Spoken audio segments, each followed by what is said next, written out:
Hi, I'm Zoe Demkiw and you're listening to Uncommon. This podcast is brought to you by Neuralle Media. Are you an entrepreneur or marketer who needs help making podcasts, video or animation? Perhaps you don't have time to manage a freelancer or the budget to deal with an agency. Well, Neuralle Media can help you with simple and affordable content creation, saving you time and money by taking away the pain of producing that content. To learn more, head to neuralle.com/media. That's neuralle.com/media. Play around with our pricing or request a callback directly. Listeners to the show receive a special discount by using the promo code UNCOMMON. Welcome to another episode of Uncommon. My name's Jordan Michaelides and I'm your host. In this episode, I have for you Zoe Demkiw. Zoe is a self-taught baker and founder of Bake Me, Cake Me, as well as the co-founder of Bladder Cancer Awareness Group, BCA Australia. Zoe embodies the perseverance and work ethic of the founder she admires most in Ray Kroc of McDonald's fame, who was the inspiration behind her favourite film, The Founder. As you'll learn from this episode, the principles which make up this perseverance stem from the many quotes, proverbs and lessons that her late father gave her, as well as the persistence and entrepreneurial spirit her family holds. The business of personalised biscuits and cakes will definitely be a growing niche in the years to come. And I think as Bake Me, Cake Me grows, Zoe is definitely one individual to watch. In this episode, we covered a lot, over an hour and 50 minutes, including her Ukrainian background, lessons learnt from her father, how her love of baking began, tough times and breaking the negative feedback loop, advice to those with anxiety and depression, the business of Bake Me, Cake Me, and how to stay true and authentic in that process. And then, of course, we spoke about starting Bladder Cancer Australia. If you like the episode, do leave us a rating on your podcast app. Many thanks to our recent reviews from Steve, Michelle, and someone who seems to claim themselves as Homer Simpson. Share with your friends as well. Take a screenshot, post on your Instagram story, and just tag us at uncommon_podcast. If you want to watch the episode in full, search Uncommon Podcast on YouTube, and don't forget to like and subscribe. Show notes and all previous guests are at neuralle.com/podcast. But with that being said, thanks for listening. Our regulars, as always, thanks for coming back. Our newbies, for giving us a shot. I hope you enjoy this conversation with Zoe Demkiw. How's it going? This is like crazy. It's so weird. That's good. It's good. It's a good little setup. It's very cozy. Yeah, it is very cozy. Well, it's definitely warm. the word. It's comfortable. Okay, that's good. There's been moments where we've brought guests in, and because we've got this, the guests can't really see it, but like on the back wall is all glass. So on days where it's really sunny, particularly in the afternoon, that sun will hit.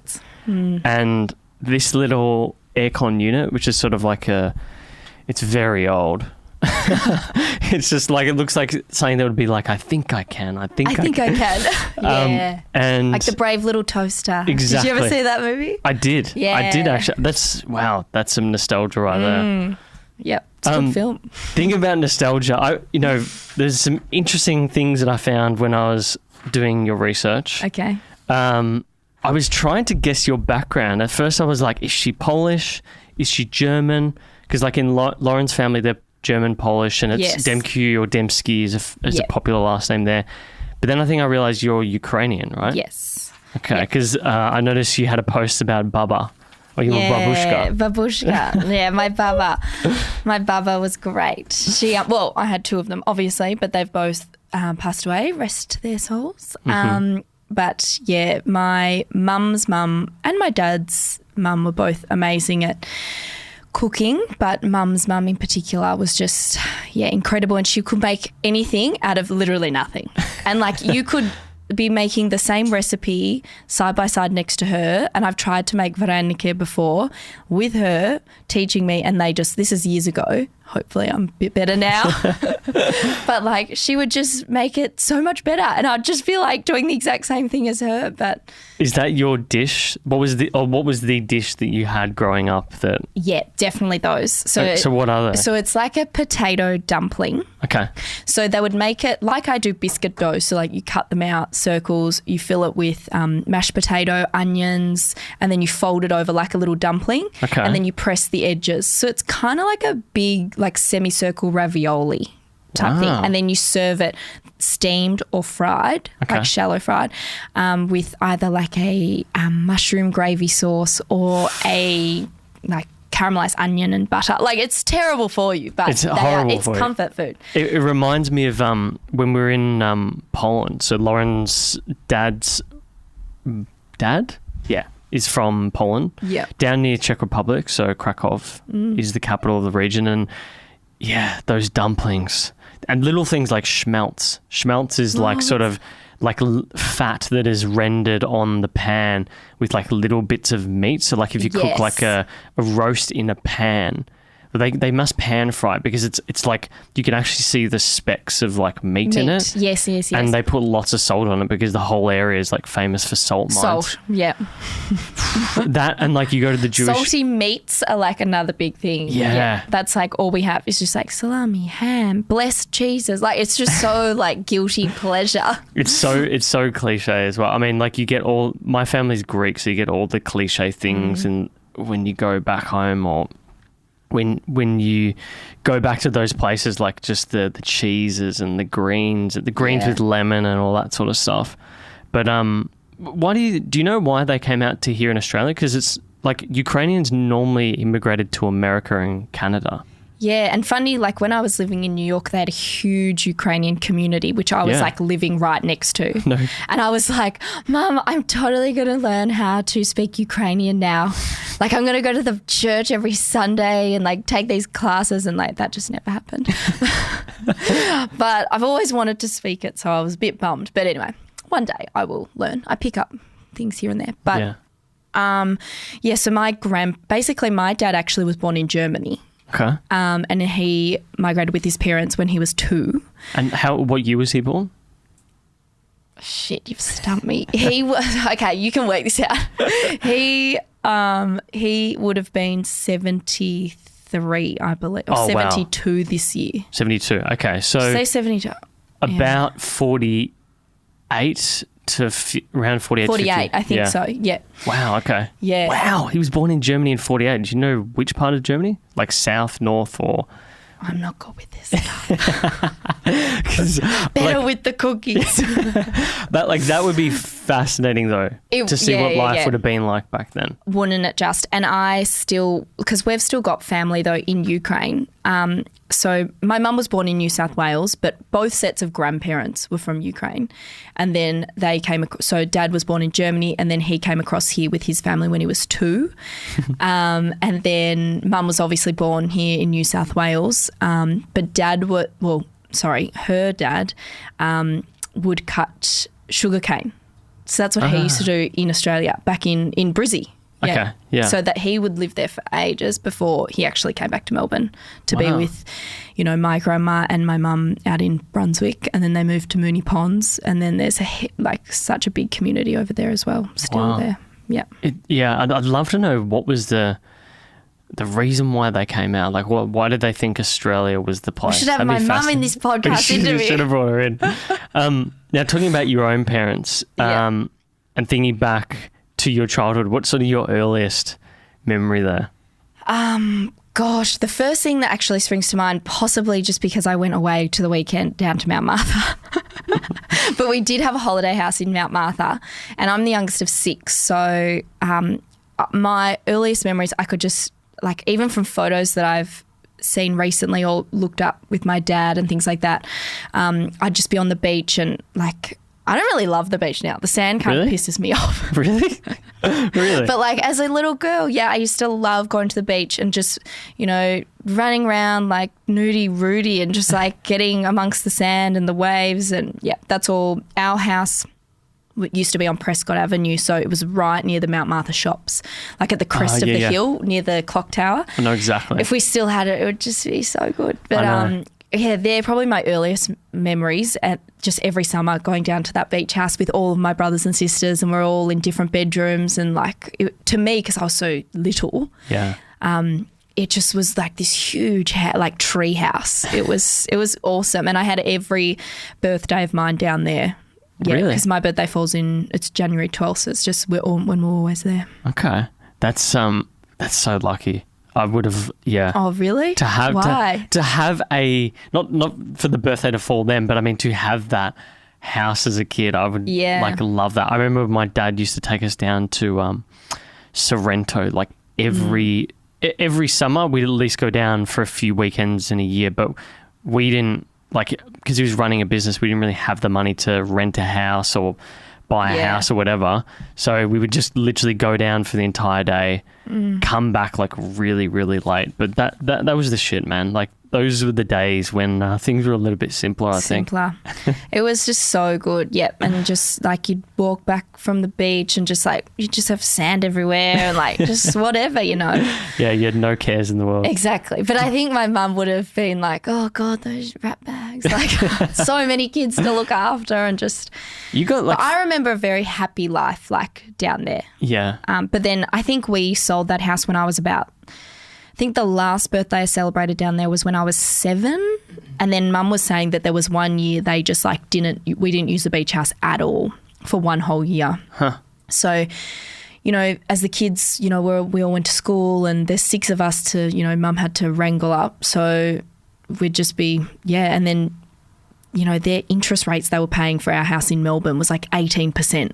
Jeez, yeah, and they were like, then. we have to sell it. Exactly. We just can't keep this house that we're not really using or we didn't use for a whole year.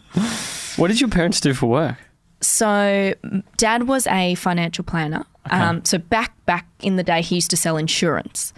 So you'd be door knocking, selling insurance, and I think that's also where I get a bit of my sales traits from and like selling my own products and things like that. Because I just distinctly remember he was saying like, Zoe, you've just got to believe in your product. And if you believe in the product that you're selling, it'll be a success. Yeah. And so, you know, there's times where I've dealt with wholesalers or something, cafes or whatever, and they actually just don't even believe in your product. And it's like, it's just so disheartening because all the work that you do put into it, whether they haven't researched themselves or whether I haven't told them enough information, that's a different story. But,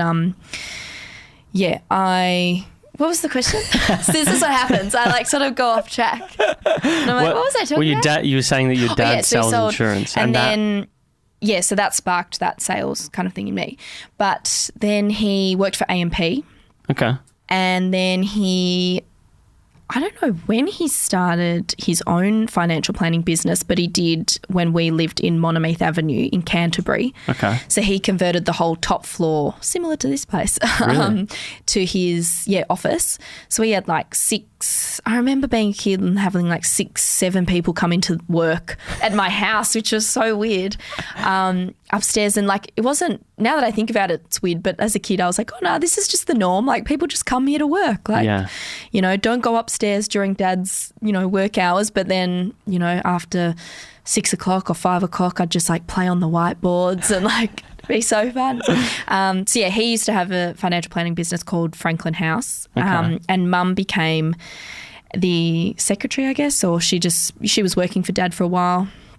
And then like her full-time job was looking after all of us, to be honest. Of course. It would be 6 kids. Yeah. Do you have like any nostalgic sounds, smells or anything like that related to your dad and his work? Like, for example, my dad's a printer. I used to love going into his work and like running around on the machines, which you could never do anymore now. Yeah. Massive OH&S issues and, you know. But I loved the smell of paper. The smell of paper still gives me nostalgia to this day. I don't know why. Not really. Honestly, I just remember like Dad's office was huge. So his personal office, we had a huge billiard table, like a champion size pool table. And the smell of that office was like dust. Like, because I just remember just so much dust piling up on like files, and like Dad would be a serial sort of like start a book and then go on to another book. So he'd have like seven books going at the one time. And I feel like that's kind of what he used to do with his files. Like he'd be like, here's someone's work, here's that. And then we're just going to put that there. And then we're going to put this here. And there was just files like everywhere all over this billiard table. Like, Wow. And then we had, so that's probably the only smell I get from my dad. Dusty shit. Dusty stuff. Is there like principles to this day that you carry with you from either of your parents that they taught you directly or indirectly? Yeah. God, like where do you start? There's heaps, but I do remember there's like some distinct quotes that Dad always used to drill into me because he would just be such a bookworm. And what was one of his favourites? I think his favourite, like, is it an author, Nikos Kazantzakis, who did... Rings a bell. Zorba the Greek. Oh, Zorba the Greek, yeah, really? That's right. So I'm like, that's his favourite book. There's a movie, yeah? Yeah, it's basically a movie on the philosophy of life, I guess, and it's sort of it's rooted in Stoicism, which is a very, very strong sort of Greek form of philosophy that is actually becoming very popular amongst tech companies today. Oh, really? Yeah, because it's basically like, it's sort of just like meh personified. Yeah. That's literally what it is. Yep. So it's sort of, I feel like you've written the quote somewhere. Yeah. And I've seen it. There's one, well, he used to say, I'm pretty sure this is also Nikos Kazantzakis. It was like he used to say Zoe at the start of it. He was like I think he sort of slightly changed the quote, but in his words, and this is actually on his, at his funeral, because he just said this to all of us all the time.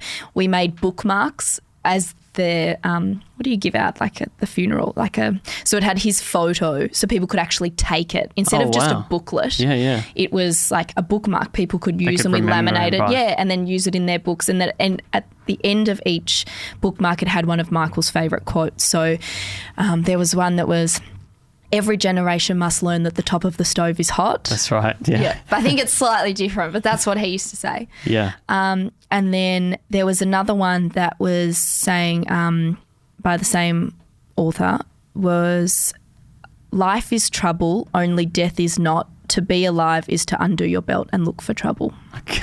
So I like that too. That's a good one.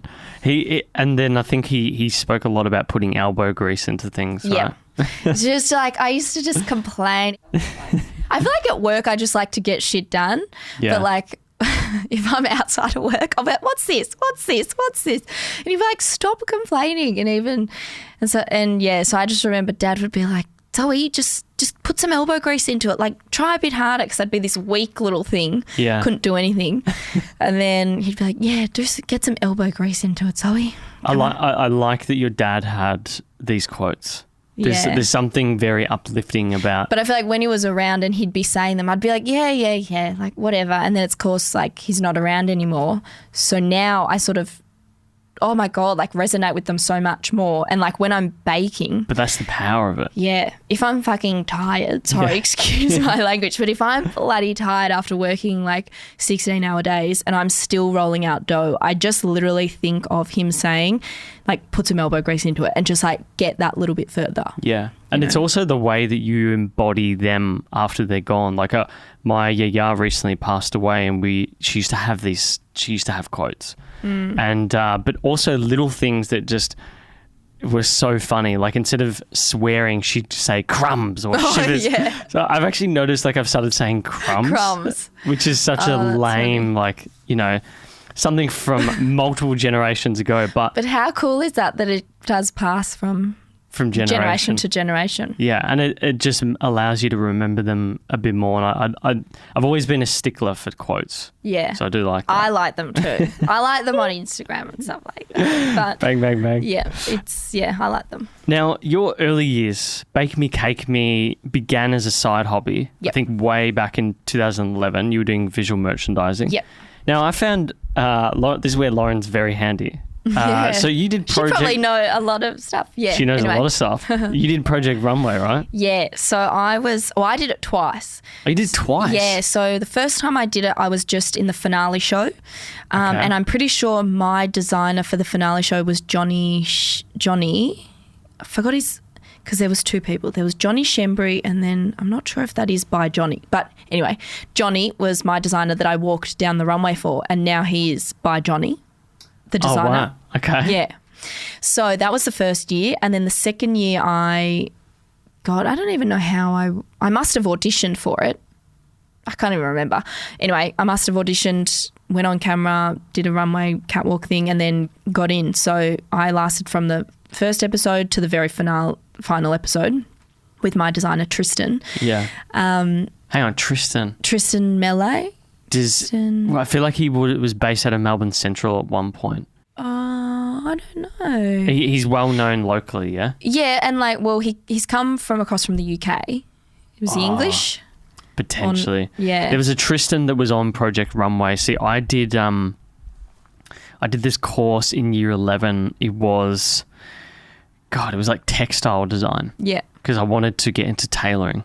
Oh, yeah. And really? I was the only guy doing the class. Yeah. So it was bizarre. It was just a weird scenario. Like one guy, 30 girls in the classroom. And then we got like a placement or something during the year, and it was at this place in Melbourne Central, and he was there, but he went on Project Runway like 2-3 years later. Must have been him. Like I would assume. Did you spell it with a Y? Or was it with an I? Nah, with an I. Damn, it must be different, Tristan. Anyway. If you're listening, Tristan, it wasn't you. So you did that. It said you worked in visual merchandising for about a decade, right? Yeah, fashion, it's all kind of comes hand in hand. Yeah. So back my first ever job, I think I was 14 and a half. Whenever you could first get a job, I worked for a catering company, and they were based in Richmond. Okay. Worked there for a year with my two best friends, and we got fired. We all got fired. Of course. Just, I think I wasn't bad. But anyway, all chatterboxes, whatever. Then I got a job with my sister. So Jackie, my eldest sibling, started the fashion label White Suede. Mm-hmm. And now she has Demkiw is another label. But she was opening her first shop in Chapel Street, Paran. Okay. So this is when, I was 15 and a half, I think it opened, 15 and a half, 16. And she was opening her first Paran shop, and she asked me, I don't even know if she asked me. I think she was just like, can you work there? I was like, yes, I need a job. Great. I love clothes, Cool. And I, loved what she was doing at the time, and even more so now. So I just grew within that company really. And so I was working there and doing VM. And then I finished my VM course, yet actually a lot of the things that I was doing in VM, I would always relate to food. Okay. I didn't even study food technology. Like I stopped food tech in year 9 or year 10 or whatever. And I did like maths, sciencey kind of subjects in year 12. But even my visual communication and design year 12 assignment or like portfolio, half of the year I did headpieces. Okay. And then the second half I did a whole folio on I love pop art and Mondrian and Andy Warhol, and I made this baking tin.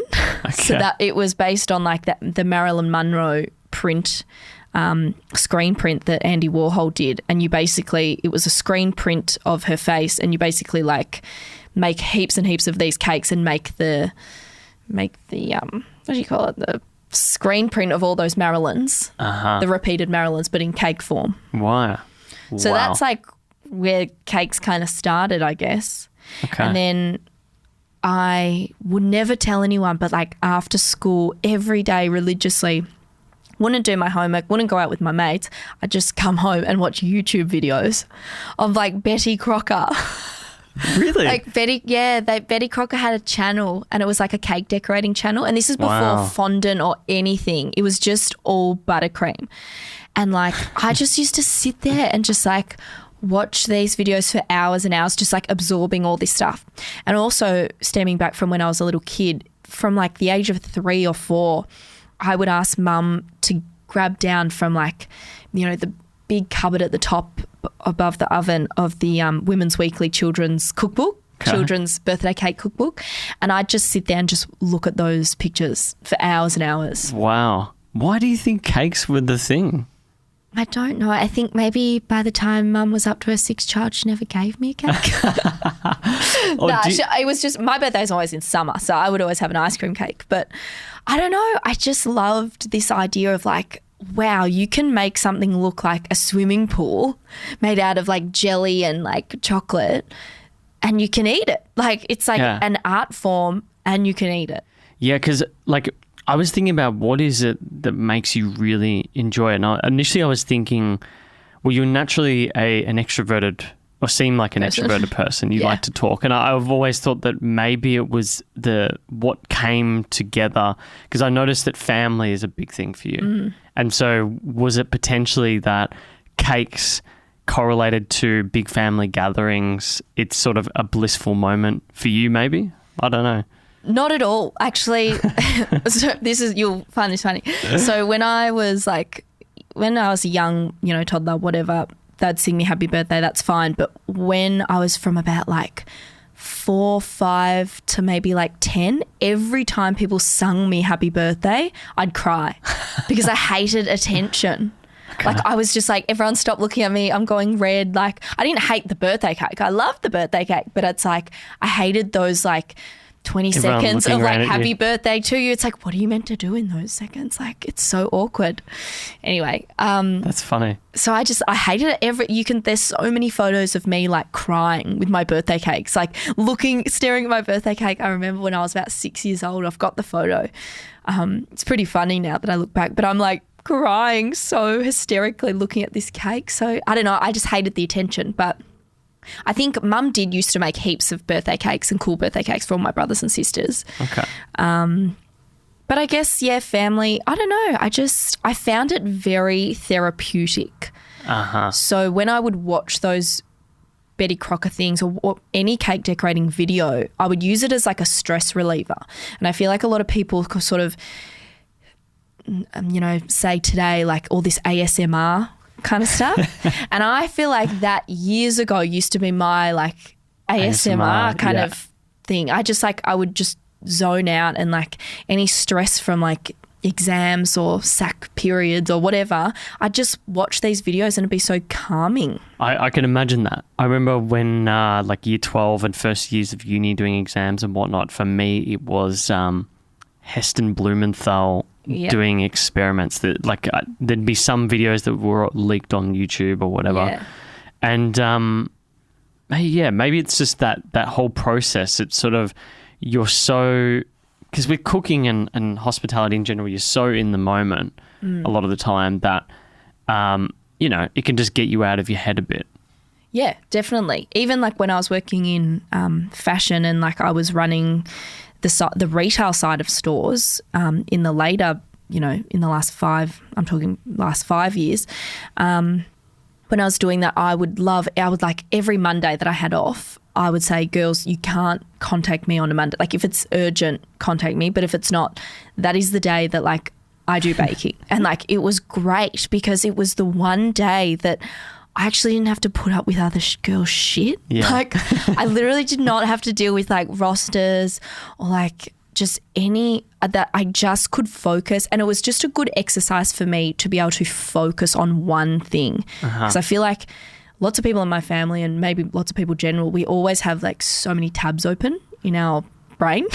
So I feel like it was just like a really nice, spiritual moment even just to focus on what you're doing and just focus on that exact action or, icing a cake or whatever. What were the different stages you had as you were teaching? Because you said that you're self-taught primarily. Yep. So what was sort of the things that, like did you have chocolate cake stage and then like, how like caramel was like all the rage? Yeah. It still is a bit. But still is a bit, yeah. Salted caramel is still like one of my favourite flavours. Yeah. Yeah, definitely. Like I feel like when you first start, obviously you kind of look at trends of what's trending on Pinterest or whatever. When I first started, cupcakes were all the rage. So they had heaps of cupcake shops. I feel like cupcakes are like, obviously they're still popular, but they're not as nearly as popular as, say, cookies. No way. So, and I've always been a cookie person. I tried to get into like going to eat a cupcake and it's like, I just don't really like it. Like, I don't really, like, they're too much frosting and, like, you kind of eat the frosting but then not the cake. I don't know. You're meant to, like, actually, do you know how to eat a cupcake properly? You meant to slice it in half? Yes, like you rip off the bottom. Oh, no, really? so you rip off the bottom of the cupcake, put it on top of the frosting and eat it like a sandwich. Oh. So then you get, like, you don't get, so it's all equal. Yeah. Fuck. But, like, as if anyone's kind of going to do that. But so anyway, it started off as cupcakes. Then it sort of went into cake pops. I did a lot of cake pops. Yeah. But I used to do them like Oreo truffles. So I used to do the easy cake pop option. Now, these are, for people listening, those are sort of like, they're like a cone with a cake. Yeah, right? so it can be a cone or it can be like on a stick. But it's basically how you make a traditional cake pop, I get shivers. Like, I don't like doing it because you make a beautiful cake. Okay. So you've just pulled it out of the oven. Smells delicious. You let it rest, let it cool down completely, maybe leave it overnight. Take it out, crumble up that beautiful cake. Oh, no. Mix it with a bit of frosting in your hands, and then you roll it into a ball. So it's kind of like a bird's just eaten all this cake and just regurgitated it. You've just mama birded. I just don't love it. But, like, I don't know, I do like them for parties and events. I just don't love the process. I think it's a bit weird. That's why I started doing these Oreo truffles. So I would crush up Oreos in a food processor, add cream cheese, and then, like, it'd make this, like, awesome, just delicious Oreo dough. Okay. And then I just roll that into a bowl and then you dip it in chocolate. Oh. But yeah, I put them in, like, cones are sort of my thing, I guess. And then I do the sticks, but I do them upside down. So the ball is on the table with the stick. Right. Yeah. And that's why, like, 'cause I didn't know much about, I didn't even know it was a trend. I knew about the cupcake trend. I remember, like, the days of, was it Cupcake Central? Yeah. I remember that was like... And Joy cupcakes. That's right. Yeah. There was one down, I went to Swinburne Uni and there was one down near Glenferrie Station. Yes. And that would be like my treat at uni. Yeah. I'd go to the Vietnamese roll place and then round the corner to Cupcake Central. And they had really good coffee because nowhere locally had any good coffee. But they seemed to have it. Just back on the point of teaching yourself. Yep.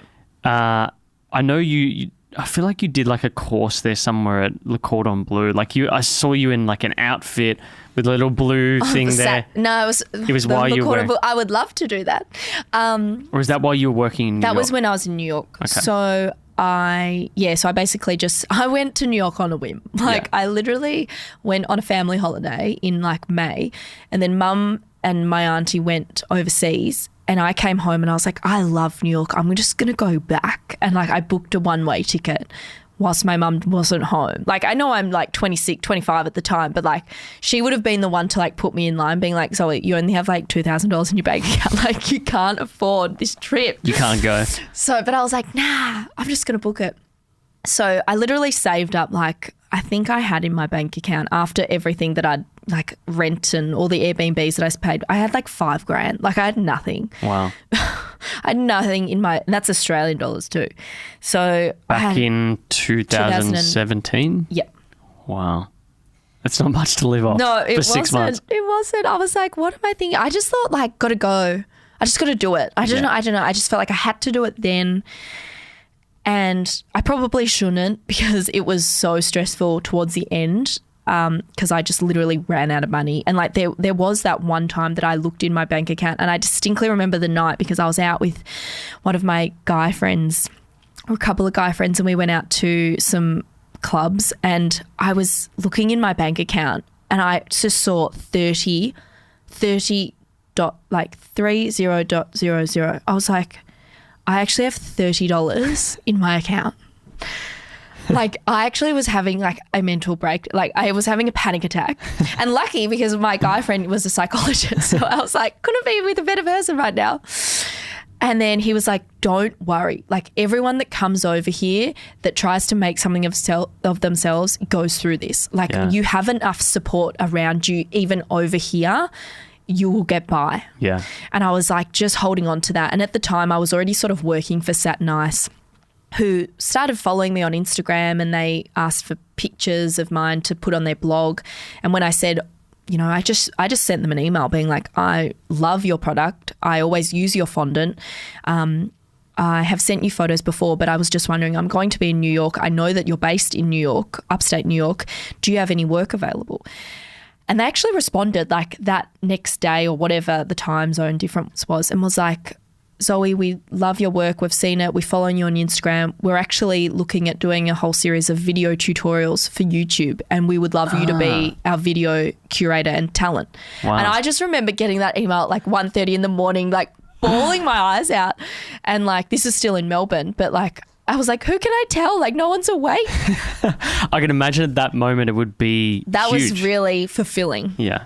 Yeah. So you've taught you up until that point. You've taught yourself. You've gone over there, and do you feel like that was where you went to a next level, or do you think that it just solidified what you already knew from a technique perspective? I think it solidified it. I think it also solidified that that's what I'm meant to be doing in life. So yes, I've done the VM.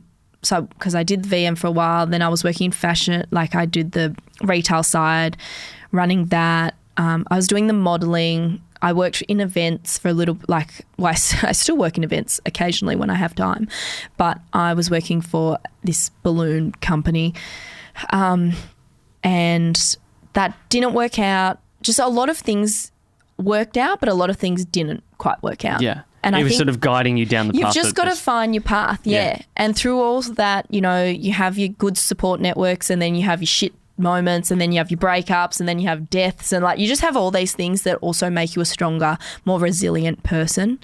So I think going through my dad's passing, my grandma's passing, both of their passing away, breakups, just when I've gone through mental health issues or really deep depressions or anxiety and anxious times, that's just built, it's really what doesn't kill you just makes you stronger. And I think like, oh God, you got to work 16 hours one day. Like that's puny. Like that's nothing in comparison to what you've done. Exactly. That is nothing in comparison to living over on the other side of the world with nowhere to live, with a crazy woman wanting to throw your KitchenAid on the floor and having $30 in your account, or like having your dad pass away. Like it's just nothing. Like I think that's a good way to look at it, because a lot of people, when they look at those moments, and this is I've had pretty bad anxiety as well. It's only come along in the last, I'd say, well, I've had it for about 6 years, but I've only dealt with it in the last 6 months. Yeah, right. But one of the things that you learn is, and this is something that I think you spoke about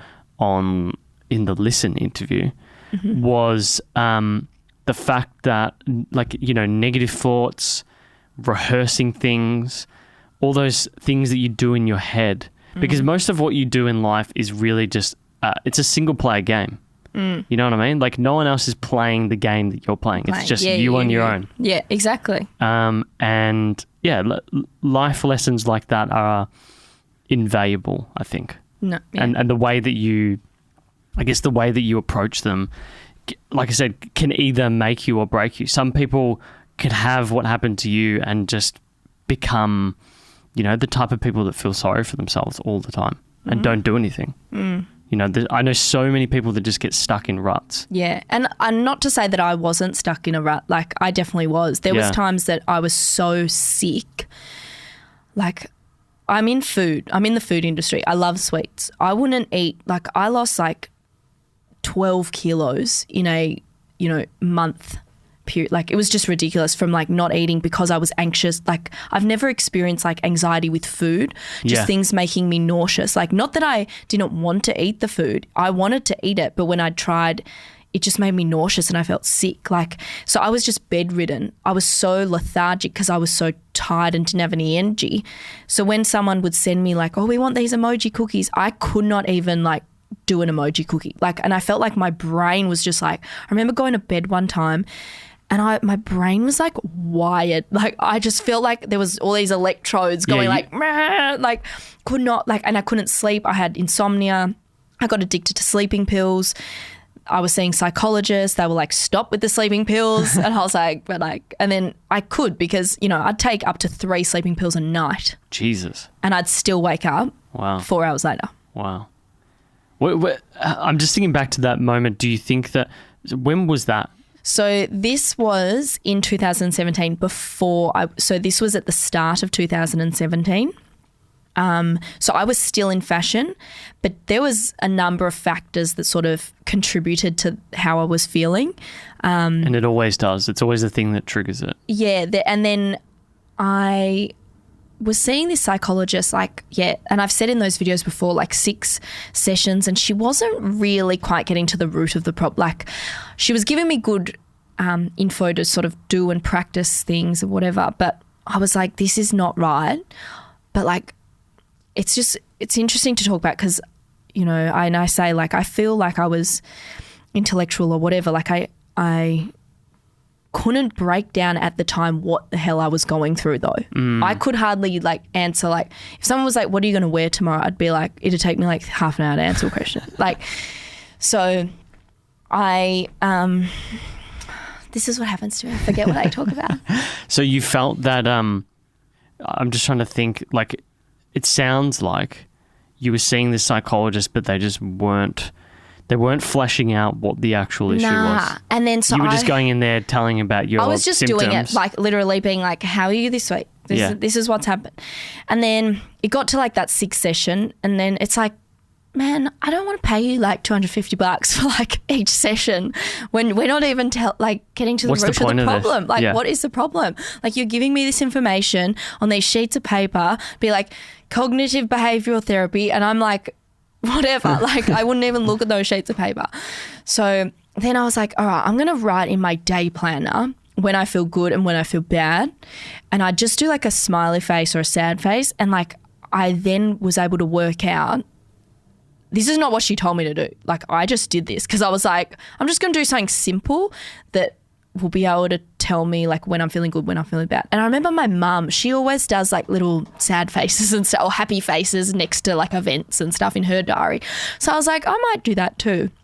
And so I was doing them, and then it was a pattern. So there was a factor that was always around when I was feeling bad. Ooh. So when I got rid of that, I felt honestly a sigh of relief. And was the pattern a person, work? It was a person. It was a person. Okay.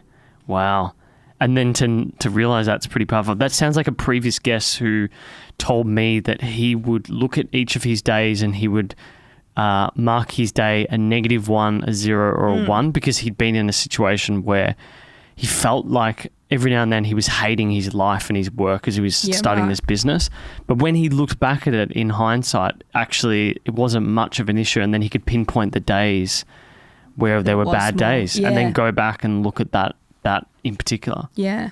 But it's, I feel like with anxiety generally, at least from what I've learned going through this whole process, again, the 6, they give you the 6, the 6 things. It's do you want to come back?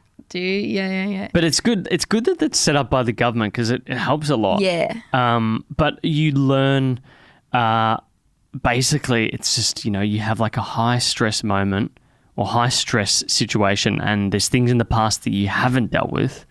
Yes. That actually cause the issue. Exactly. And mine was the same thing. It was an issue with food. All of a sudden I struggled to swallow food. Yeah. I had this paranoia of choking or know what it was. Aversions to certain foods. I always have a dry mouth. And they're all just symptoms of anxiety. Yeah. Yeah. It's amazing how powerful the brain is. It's exactly. And the Mark Manson, do you know about Mark Manson? Yeah. Yeah. So, or maybe it was Lauren that was I don't know much about him. Anyway, so I like the only book I've ever read is The Subtle Art of Not Giving a Fuck. So I tried to read that when I was not feeling well. I read it in New York, and then I read it again when I came back to Australia, and I was like, fuck, this book is just great because it's kind of like what you were saying before. It's kind of meh, but I don't know, just put blankly in front of you and you're like, wow, this person's actually gone through so much similar stuff that I've gone through. Yeah. And that just helped me a lot. And he talks about that negative feedback loop. That's the worst thing. And that is the worst because my first time with anxiety, it was I was being anxious because I felt this weird anxious sensation that I was like, what the fuck is this? Like, that's why I was so anxious. Like, I was anxious because I was anxious. Like, so and then after a few sessions with that psychologist, she helped me the first thing you need to do is just accept that this is a part of your life. Yeah. It's a very bitter pill to swallow. It is. You're like, but this is not me. Like, I've never been anxious. Like, my friends aren't like this. Like, what? So... And then as soon as I actually was like, I'm okay with this, that in itself I started healing. Yeah. That's when my brain became a little bit clearer and I wasn't so foggy. Like, I used to talk about being foggy to like friends and they'd be like, what are you talking about? I get this thing where like I had it on the side of my head. It's sort of just like tension. There's no other word for it. It's not a headache. It's not powerful enough for a headache, but it's just a sensation of something there. Yeah. And sometimes I get it at the back of my neck, and then I realized it was just fogginess. Yeah. And it was literally, I could feel it in my shoulders. Like, did you ever have your shoulders go really tense or anything like that? Yeah. So I get that every day. Yeah. But baking. But yeah, I understand. Yeah. Yeah. And yeah. What it does is it really makes you realize what you want to do with life. And it makes you very clear about that. It makes you accept the fact, as you said, that you have anxiety and deal with, like, I feel like we're lucky at the age that we are to have had this issue, as opposed to, like, my psychologist told me that she's had a lady that's had health anxiety for like 35 years. I couldn't imagine dealing with that. For that long. And just living like day to day with that sort of stuff. Where if people were listening and they're dealing with the anxiety, what advice would you give them? Don't take the drugs. No. So my dad was on antidepressants, and I just used to see like what happened, because like anxiety, depression, like it just goes hand in hand. I don't know, you might feel anxious but not depressed. I had both of them, and when I spoke to like my psychologist or whatever, they were like, it's just hand in hand. Like, if you're anxious, you'll get depressed, which kind of like I understood, but at some points don't, because you can be anxious and not be depressed. But whatever I was going through, I was the same. Like, it was just, back and forth. So he was always on these antidepressants, and I remember like he was a lot better as a human being, but I remember him going like, he used to go off them because he'd be like, oh, I just used to sweat so much and like perspire and like I don't like them and they make me feel bad and all this stuff. But honestly, he might have been like too far down the rabbit hole of that he just should keep taking them. But I just like was hating like the idea of taking this medication to make you feel better. Like, I don't know. I don't want to speak on behalf of everyone because that's their own journey and what they want to do is their own whatever. But I knew for me, I did not want to take any antidepressants. So I was taking heaps of sleeping pills and then I was prescribed Valium, which I was like, might save these for later. But I was like, no, I'm not going to take this Valium. Like, I don't want to take any of that. I did take it a couple of times when I did feel really, really bad, and it did help.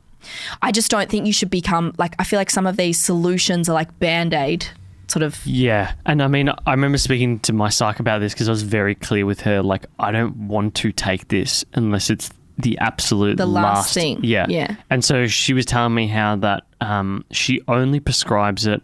The thing is, you got to find the right psychologist that suits you personality-wise, you get along with. And I've seen but they can challenge you. Yeah, I've seen many different psychologists, and some just don't press the right buttons. But I've been lucky enough to find one who does. And she was telling me that she would only prescribe it before, not like at the start of treatment. Like, if this person can literally, like they can't go outside, they probably need to take it. Yeah. Whereas if they're, they're okay and they can work with, lifestyle changes in mentality, stuff like that. Yeah. And then they're still struggling at the end, then maybe a very low dose would work to sort of kick it for good and then ensure that they're still working with her. But you get a lot of people, like I remember when I first found out I had anxiety when I was like 22, my old GP was like, oh, do you want some, like, she just was like giving me a script. I was like, what the fuck? Exactly. This they're is just weird. like, it's just they just sign it off and they're like, take it. Like, I remember I've spoken about this in the Listen videos too. Like, when Dad passed away, I was like, fine.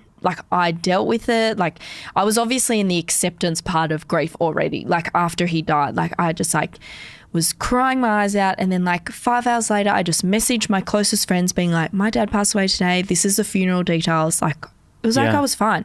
6 months later, I just like, it all hit me. Yeah. And Dad used to tell me about the stages of grief when I broke up with my first boyfriend. Okay. He saw me in my room crying and he was like, I was putting away clothes or doing something to distract me, and he came in and I was like, I'm fine. And then he left the room, came back and he goes, Zoe, you need to know it's okay to cry. Like, that's a man saying that to, like, of course I'm a daughter, but he said like, it's okay to cry, this strong guy. So I'm like, okay. And then he taught me about the stages of grief, bargaining, acceptance, depression. So I, again, what was I talking about? I don't even know. See, this is what happens. I just go on rants. I think we're talking about, I don't even know. Crying and But depression as something we can go back to the antidepressants, but yeah. I can't even remember what I was talking about. You got to ask me another question. It'll trigger it again. I feel like we were talking about...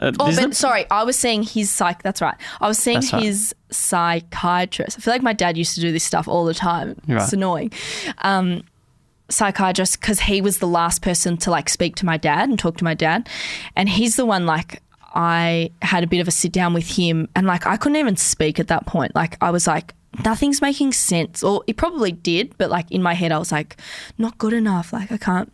So I just wrote everything down and I just gave him this exercise book and I was like, here, you can read this and this is what I feel like. Because Dad always told me to like write how I'm feeling down to just help deal with anything going on in my life. That's probably why all my captions and like Instagram, I just do vent and tell what I feel because it just helps me.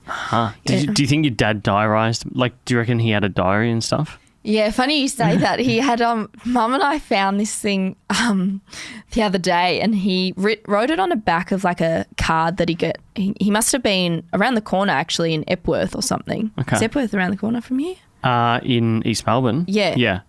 So he was there and he got some flowers sent and then on the back of it said like, to Michael, so glad your procedure went well, yada yada. And then on the back, he always had like little diary, but he would forget to where he put it. So like he'd just write on scrap pieces of paper.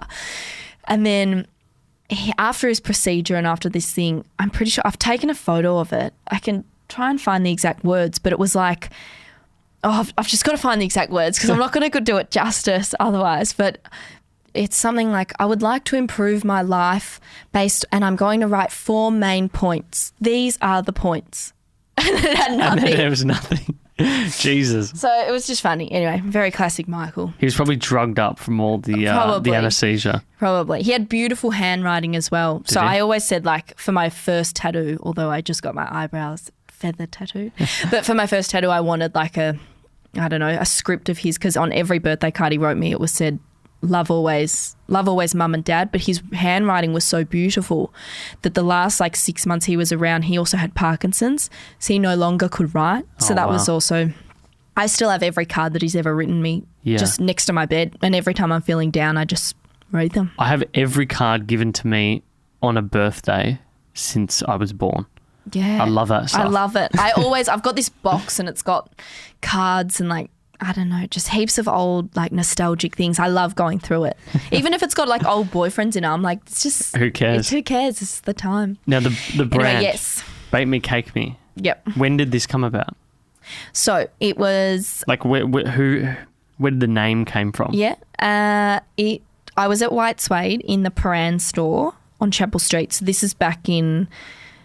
Whenever I said 2012, I think I started it because then I was posting stuff on my personal page and everyone was like, you always post photos of cakes. So then I started a Bake Me, Cake Me Instagram and I came up with the name at work and we were just, had done everything that we needed to do for the day and we were just I was trying to think with my girlfriend Susie, who was working there at the time, just a cool name. And we were just, she, was like, okay, let's come up with something like rhymey. And then we were like, bake me, okay. And then we were just like, and then we just came up with all these like date me, cake me, I feel like bake me, cake me is like part of a song, like an old ad. Oh, it rings a bell. No, it does ring a bell because it's some heaps of people bring this up. Any way you want me. Dun, dun, dun. I feel it's like it was like a bake of cheese. And it's from like this other rap song or something because they're like, whenever you say bake me, cake me, it reminds me of it's something. Definitely but like it definitely lyric. wasn't from a song. I don't know. Yeah. At the time, we were just like rhyming words. Okay, rhyming. Wow. And then we were like, bake me, cake me. That's really cool. Okay. And then I made the Instagram and I was like, well, it's just a hobby. So like bake me, cake me, that's just what it's called. And I remember I've only had 2 logos ever for bake me, cake me. Okay. And the first one was the one I designed and it was like a cupcake. And like the bake me was inside like a frosting kind of shape and then cake me made up the patty liner. Uh-huh. And then it was in a circle with like a dotted outline. And then when I started making emoji cookies all the time in 2015, I used to write, I can't emoji my life without you on like heaps of stuff. And then so that was on my sticker. So that was like, I can't emoji my life without you. Bake me, cake me. Wow. And then my brother designed my latest logo last year because I was like, all right, I'm over this like cupcakey looking thing. We need a bit more modern. So then he did it for me. What was the first sale? Like when did you realise this was no longer a hobby and this is saying, like I know you were doing stuff for family and whatnot, but who was the first person to pay you? My family. No. Shit, that's a really good question. It definitely would have been one of my oldest, like, I think it was one of my oldest brother's friends and one of Nick's friends because, they were all in their late 30s, mid 30s and they were like having kids and whatever. So I made a cake for one of their friends' little kids, but I cannot remember who that was for, so I'd have to find it. I've got a feeling my first cake pops that I ever got paid for though could have been my best friend's party as well for her 21st, and also a lot of the guys, because a lot of the guys in my year level that I was going to these parties when in 2012 because I was a year later, so that's right, so 2012, all the guys were coming up to me because like they were like, mum wants a cake, mum wants cupcake, like I don't really want it but you're so good at it. And I was so surprised because like all the guys were like giving me more work than my girlfriends. Like, really? Yeah. Wow. So where do you think they found it? Just the fact that you were making cakes? Yeah, they knew it. Like I was making it and I'd just post it on. I can just imagine you at like 2012. What you would have been like 22ish, right? I was 21. 20. No, because I was 21 in 2013. Just walking into like some house party just with this fabulous cake. I distinctly remember to my friend Elliot, and he will remember if he ever watches or listens to this. I used to go to the track nightclub when we were like 19, 20, and I used to take a bag of rumbles. I used to make rumbles and these like chocolate crackle cookies, and I'd give them to my friend Elliot. Yum. And we'd meet out at clubs with all the guys and all the girls, and I'd be walking around this club with this bag of rumbles. And I remember my best friend Gabby. Where's the rumble girl? Yeah, but this friend Gabby was like this bouncer was like following me, and like Gabby was like went up to the bouncer and he was like, no, they're not drugs, they're rumbles. and you get and I like, literally would give them to like Elliot in particular was like the one guy that just like loved my cooking. So I was like, okay, here you go, Elliot, I'll bring you these, and I made him like cake pops for his party, and like, wow, I don't know, this one guy friend just like loved that stuff, and then more guys sort of liked it, and there you go, and then girls, and but then also funnily enough, like now people that buy my products are like either my really, really close friends, and not even like my closest friends from school. It's kind of girls that I actually wasn't that close with at school. It's kind of like they've followed my journey even more, and then now I'm making their engagement cakes and wedding cakes. Yeah, it's really nice to have that community as well. Like when did Instagram come into it? Like how early? Day dot. So like okay. I'm an Instagram business. I don't know. Like I started my business on Instagram in 2000 and, the first post, I posted this the other day, the first post on Bake Me, Cake Me was in 2013 in March. Okay. And so it was when my dad started getting quite ill. Mm-hmm. But before then I was doing them from 2012 because on 28th of March 2013 I posted about 20 photos of different cakes and cupcakes that I'd made. Okay. That was on my personal page. And so people just found you from there. And then people follow. so like I got the bulk of my followers from my personal account because like doing modelling I'd always do promotions and I don't know. I was one time on Triangle Swimwear Instagram. Oh my God, I remember Triangle Swimwear. And then I just got like boom, so many thousands of followers. And then I think when I said I've started a cake page, people must have known that I love doing cakes and they liked watching it. So then they all sort of started following. But for ages and a huge chunk of time, it was always around like 5,000 followers for years, like 5-6 years, like just always like that. And then in the last, since 2017, so I left in July, and since then it just kind of went up and up. And I don't even have that many followers. Like it's a lot. I mean, it's enough to have a community. It's enough to have people that. I mean, I've never paid for them either. So they're just like, I'm hanging out to get to 10,000 followers. So all I can do is that swipe up. I know so many people want that. It's so frustrating. Swipe up. I just feel like it's going to make people like buy my stuff so much easier. Like just swipe up. It will change the way that you do the business for sure. I think. Yeah. Oh, and trust me, when I get to 10,000, I'll be doing a huge sale online. So like there'll be something in it for my customers too. What are you at now? 8,400 or something. You should do a hard push for 10,000. You should do like a competition or something. You can win. Honestly, guys, if you're listening, you can win $1,000 worth of Bake Me, Cake Me, like whatever. You should seriously do that because I can imagine that from really what's like it's sort of a personalized e-commerce business. That is just amazing. Yeah. To have people go up and shop immediately. Oh, it's like I've never had a website up until this year. Yeah, right. Yeah, that's fascinating. So I never even, like people told me you need a website, like you need a Facebook page for Bake Me, Cake Me. So I did that 3 years ago and I just kind of, I should probably put more effort into the Facebook page, but they're like, no, website. And I was going to get a girl to design it for me who, she did the Lux Bite website and stuff like that. And she did a great job. But at the same time, it's like $2,500, which is not too bad, but like $2,500, $3,000. I'm like, I've just got to prioritize what I'm going to put that money towards. And like on Shopify, I just taught myself. And honestly, you can just teach yourself. And I did the free trial for 2 weeks, imported everything. And I was like, this looks like shit. I'm going to delete it. Yeah. And then I deleted it because I was like, oh, it's just too hard. I'm just going to pay someone to do it.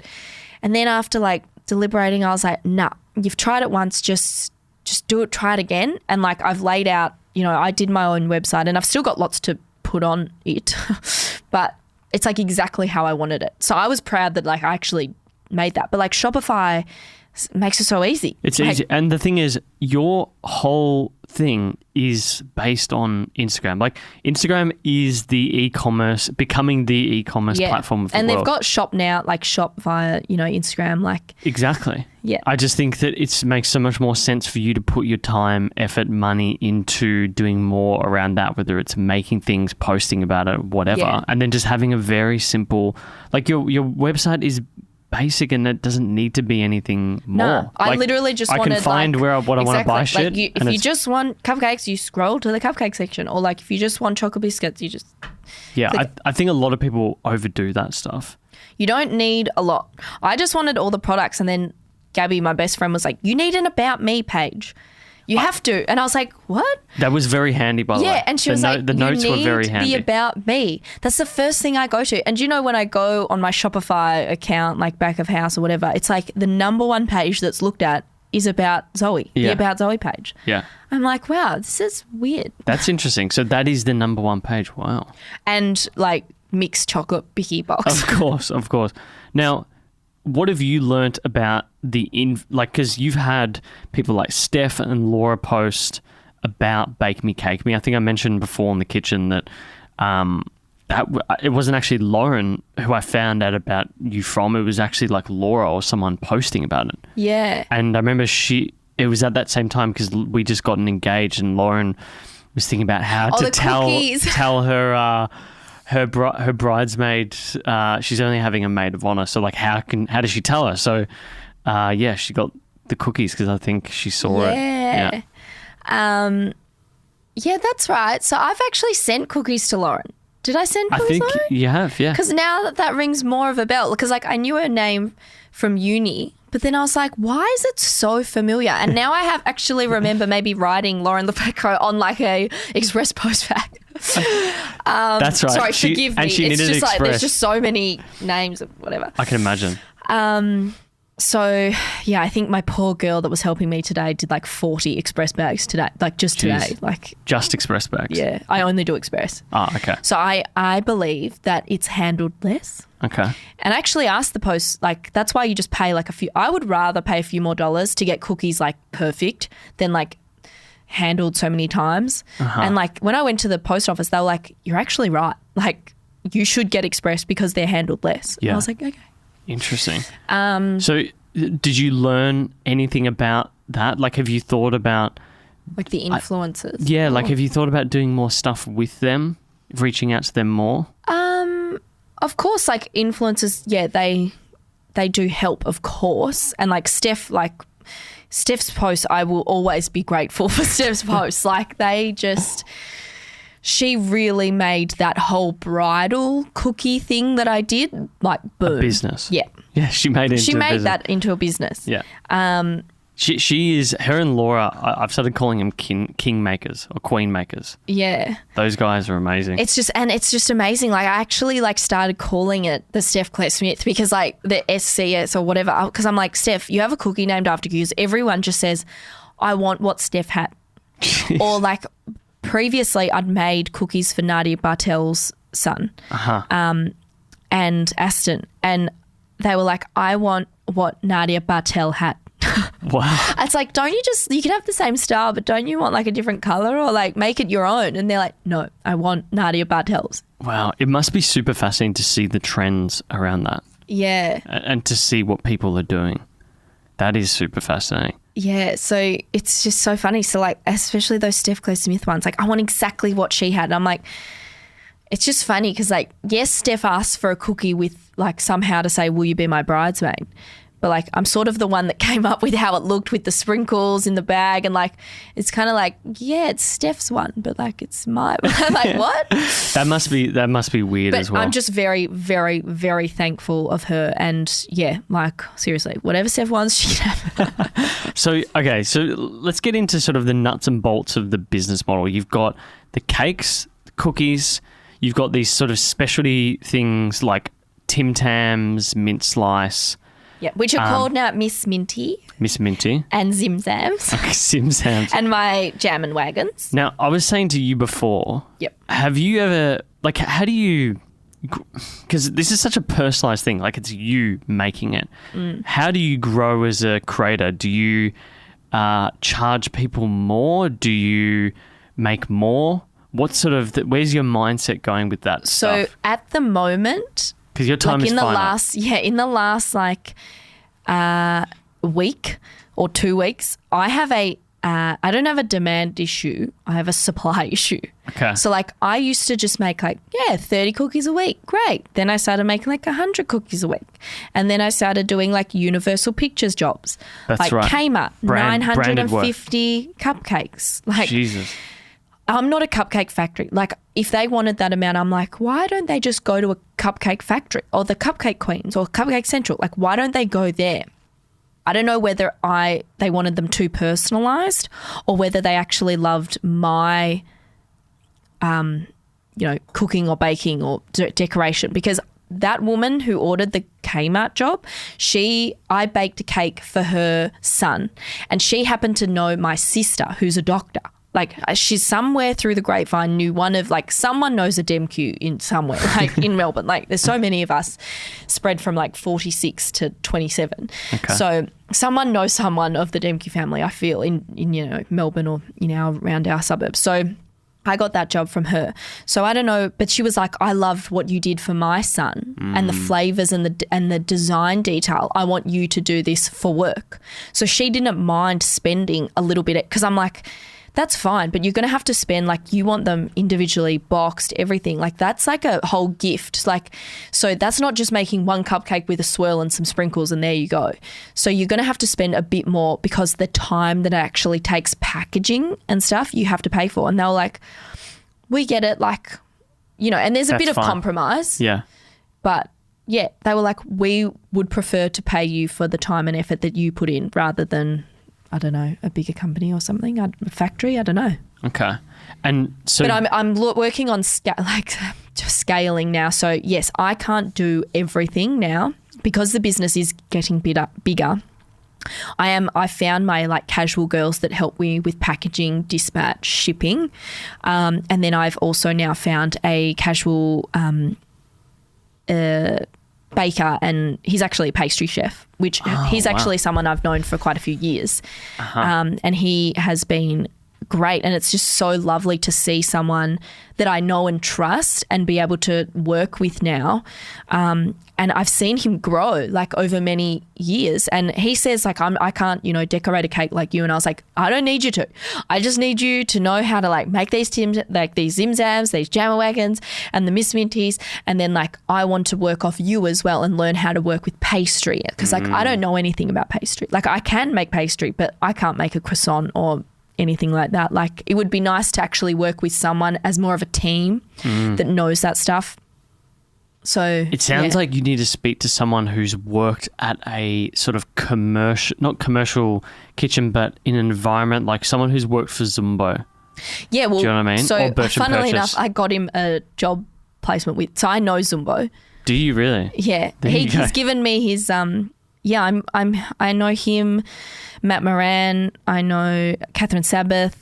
Wow. There's a few bakers that I've just met over time, and it's literally from me going up to them. When he opened his Emporium shop, he was there in Melbourne, and I was working in Emporium, and I was like, oh my God, Zumbo's here. I'm going to go see him and introduce myself. And this was back in 2015, I think, when he opened his shop, or 2016. And I met him, and I was like, you know, my brother had a shop downstairs at the time, and he was like, oh, you should give Zumbo this fried tea that we've got. So it was like a packet of fries and, like, with fried. I was like, yeah, okay. Because I was wearing it that day as a T-shirt dress, and he was like, oh, I love your T-shirt. So I went downstairs and I called Nick and Simone, and I was like, guys, Adriana Zumbo is upstairs, like, my, like, macaron, like, pastry idol. Can we give him a T-shirt? And then they were like, yeah, go get it. So I got him this T-shirt, gave it to him. And then as a thank you to me, he gave me a whole box of, like, 70 macarons for free. Whoa. I was like, and then he at the time didn't have, like, a pamphlet thing that had, like, all the flavors on it. So he hand wrote on a notepad for me all the flavors. Wow. And I was like, so I've met him, Catherine, at another event I went up to. And 2 years later, Catherine remembered who I was. Like, wow, these people are just so big, but they're so down to earth and so lovely. Particularly in hospitality. Because you can, the case. Yeah. And so do you think that, like, the next step is to open a shop or just have a kitchen? So I wanted a commercial kitchen. I'm in the process. I have found a space. Ooh. I won't say where, but I have found a space that I'm renting. So we're getting a bit of an upgrade in Bake Me, Cake Me, because I can no longer keep up with the demand at my mum's house. Yeah. Plus, I just need some help, and I feel like it's better not to do that at mum's house. Give her a house back. Because what I've always thought would be cool, because I've looked at the items over the time, it would just be cool to be able to go into. It doesn't have to be a store, just like a little space. Yeah. And just taste different things and then be able to bulk order stuff. Yeah, so which is what I've found as well. Like, on my website, there is no point selling 1 or 2 cookies and shipping them, because you're going to have to pay, like, double the amount in freight. Yeah. So, like, and I don't want just all these people rocking up to my mum's house buying, like, 1 cookie. Yeah. That's also where the cookie vending machine came about. That's right, the pink vending machine. Yeah, so I liked that, and for people to have at events and things. It's really heavy though. People aren't going to want to do the cost of transporting it. So that is going to go somewhere soon. It's just I'm just all keeping a lot of stuff secret for the time being. But there's the kitchen, there's the vending machine, and then there's also a pop-up sort of opportunity that I'm looking into towards the end of the year. So just, you'll have something. And I'm, working on my market stall. I've actually got Market Stall Co. on board. So like they're making me a whole sort of mini like pop-up market stall thing. Wait, you did a pop-up recently, like the other week? I did, so I did that at Ruben's Cafe in Toorak Village, and that was great. Like I sold out. I couldn't believe it. Like people came from, like there was one woman and her family came from like an hour away. Jesus. I was like, I feel so, like I would have just sent you the cookies. Like, yeah, but it is an amazing thing. Like how could you have thought when you were a kid that you would have an era where you could make friends and you can see what they're doing and not even know them or meet them in person, and then have that ability when you meet them in person to know everything about them. Yeah. Like we've been doing this podcast for 2 years. I remember we met someone who was a listener, and it was so weird. Like, I'm not going to, our audience isn't as big as yours, but, or someone like Laura or Steph or whatever. Yeah. But when you have, and they know everything, and that's like, it's pretty mind-blowing. What's nice is, like when I was away on the weekend, I was sitting at the cocktail bar in Jackalope. So we had a few drinks that day. So I was like feeling pretty good. And feeling talkative? Yeah, very talkative, even more talkative. And this woman came up and she was like, "Are you Zoe from Bake Me, Cake Me?" I was like, "Oh my God." Like, yeah, hey. I was like, "Oh, why do I always meet these people when I'm drunk?"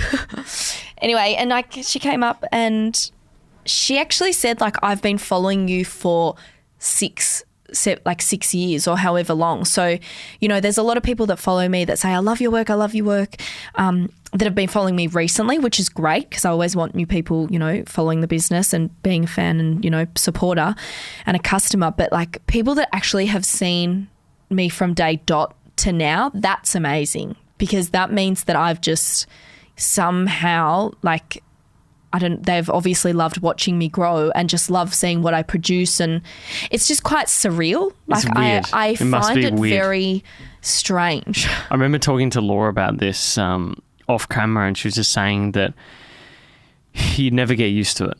You never get used to people coming up to you and thinking that they would like you. Do you know what I mean? Yeah. Like it's such a strange And do you know what Dalton actually, funnily enough, said to me when I first met him years ago? This is before, it's when I had Bake Me, Cake Me, but also when I was more in the modelling side. He goes, "You're so much more down to earth than your posts, than what you seem like." And I was like, holy shit, like that gave me a big reality check. This is before Insta stories. This is before I did any of those, things I do on Bake Me, Cake Me, the rants, like anything like that. This was just like posting selfies and stuff. And I'm like, oh my God, like really? Like I just thought that was me, and like that's what I was doing for my life at the time. And, I posted things about food and family and stuff. But when people were like, "That's not who you are," I was kind of like, shit. So when I'm on Bake Me, Cake Me, I just like to stay as true and genuine to myself as I can. So if I'm on my stories and I'm doing these rants and I'm angry or I'm pissed off or I'm not wearing makeup, like that's just what I do. Like sometimes I'll go to the shop in Ugg boots, like whatever. Yeah. Like that's just, I want to show people that you can't, like that's just, it's a personal blog and it's a business. Yeah. So I don't really know, like eventually it will probably be more business, less personal blog. Yeah. But it's a tough thing. It's kind of where do you blend the line? Yeah, because I like that, it shows people, I have things of my dad or my family. I like incorporating them because they are part of me, and Bake Me, Cake Me is a big part of me. This is mine. Yeah, and that authenticity is what people love. Like that is the power of the internet. Authenticity. Everyone loves authenticity. They don't like people being fake, and that's that to me is like a mistake that I think we've made with our own content that we made, that because we're both perfectionists, that a lot of the times we don't do anything that people can understand about us or what we're creating. Yeah. And it was actually my psychologist who told me that. she was talking about the fact that you're there documenting people's journeys. And it just, the stuff that you do, Laura, Steph, etc. It brings out, I don't know, it's real, and people love that shit. I don't know how to even word this, but it's like being authentic, but like, it's almost like I'm just trying to be me. But then when people are like, oh, I love hearing about like your background and your stories and all this, and I'm like, oh yeah, I did tell people that. Like, I don't know, it's almost like I'm ranting just to myself. It's like a diary. Yeah. It's like a visual diary. I think you should. And then I'm like, shit, I've actually told like so many people. And, I went from like a couple of hundred people watching my stories to now averaging like, I don't know, 2,000, which is pretty big for me. Like some weeks are like like that rant got up to 3,000 views. And I was like, I don't understand.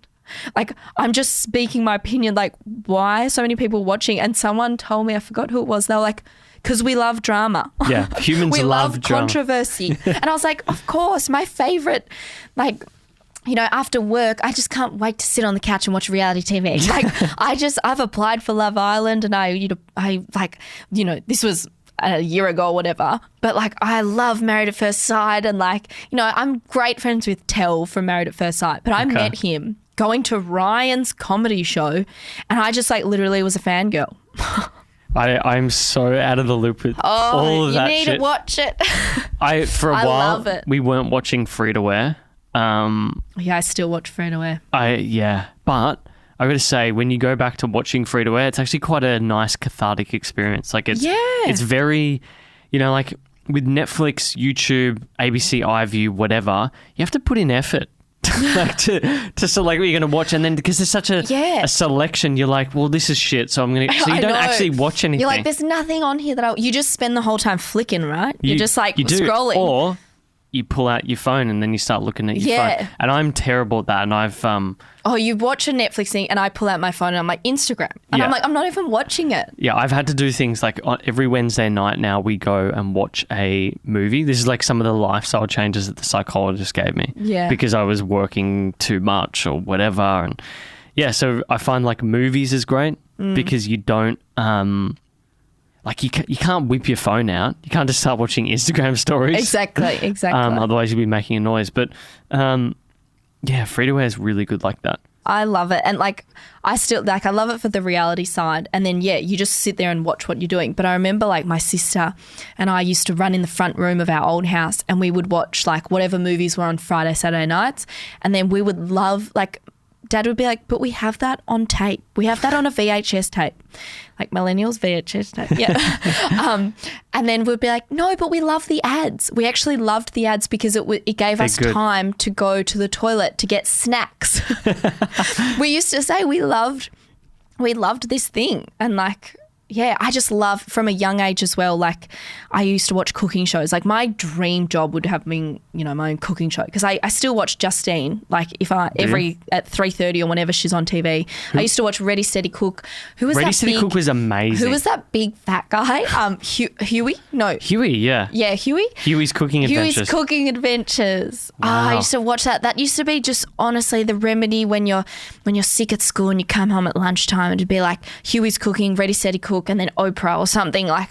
Yeah, so that was that era. Oh, like something Lake, Jerry Lake? No, something Lake. There was a show. Jerry Lake does sound familiar. And anyway, I mean, how good was Ready Steady Cook? Yeah, it was so good. That was the beginning of. Was the Miguel new food. on that? Yeah, he was definitely on that. Yeah, they were also all on it. young. Yeah, that was the beginning. And it was tomatoes and capsicums. I love it. Yeah, I wish they've still got it. Do they? I feel like Justine was doing it for a while. Ready Steady Cook. Yeah. God. Maybe they don't. No, I don't think so. Maybe I'm tripping balls, but someone needs to bring that back. They should bring it back. Because I worked for George Columbaris, and that's how he made his name. He started on Ready Steady Cook. Anyone who started on Ready Steady Cook became a celebrity chef. They have made it. Yeah. There's only one or two that they're not celebrity chefs now, but probably through their own decisions, like they just didn't like it. There's actually a really famous chef, and he just runs his restaurant in Carlton, like redhead guy, does a lot of like beef and slow cooked stuff and can't remember his name. But there was so many, like Miguel and I love Miguel. Pete He's great. Evans and He was at the George. Cake Expo when I was there. Yeah, all those guys. Just on the authenticity element, Yeah. I think the harder you go on that, the better for you in the long term. Like, I'd love to see a cake inspired by your dad or a cookie. That's where the Tim Tams were, because like he loved Tim Tams and mince. So all these chocolate biscuits already. He liked that. Yeah. So the problem with my dad, I just haven't really touched on it, but like on my post, but I did for Tim Tams. So I did like a Tim Tams for Father's Day. So whenever I do it, and I do it every year, I'll do it again this year. So every box of Tim Tams for Father's Day, like $1 from each Tim Tam goes to the bladder cancer charity. Yeah, so in memory of him, because that was his favourite like chocolate biscuit. He would love Royals. He would love mince slices. Like, his health really deteriorated because he used to just like midnight snack, go get not one, not two, but like a whole pack. He'd eat like a whole packet. Jesus. Like his terrible, his diet was terrible. Lauren's dad does that. He can pound through like a block of chocolate. And I used to do that too. I used to sit there and eat like a half a block, if not a full block of Marvelous Creations. Not when they were skinny block, when they was those fat blocks. Wow. And I used to like just sit there and I'd just like eat and eat. Like as a kid, I had like 7 fillings. What do you do now, like with your own diet and the sugary stuff that you cook with or bake with every single day? Like, how do you sort of manage all that? Once you cook enough of it or make enough of it, you don't want it. You're sick of it. It's like working at Macca's. Like when my siblings all used to work at McDonald's, they loved it at the start. And then they were like, I was like, yes, don't you just want to eat all the time? And they're like, absolutely not. Yeah. Yeah, I can imagine that. I worked at Hungry Jack's on a broiler machine. Oh, where they put the meat in. Yeah, that's some horrible stuff. Yeah. Although The Founder, funnily enough, is one of my favourite films. Brilliant film. It is brilliant. And I seriously stand by like that. And what's my other favourite film? Cruel Intentions. And that is my favourite film. But there's another one that I got, like The Founder. I watched that religiously. Like the first time I ever watched The Founder was when I came back from America the first time the first time of that year in May 2017. And I was like, this movie is impeccable. Like, yeah.